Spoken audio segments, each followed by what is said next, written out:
Hi everyone, welcome back to the Clock Shop. This is Jim with JR Clocker on eBay. Today we have a Hermle 1051-030A. This is a 38 centimeter movement with the letter code J. It was originally marked,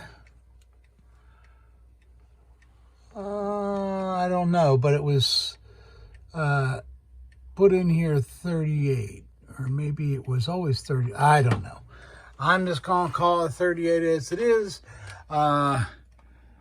It does have a hand nut.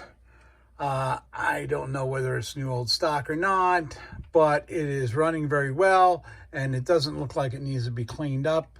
Maybe a little dust, whatever. Anyway, let's listen to it.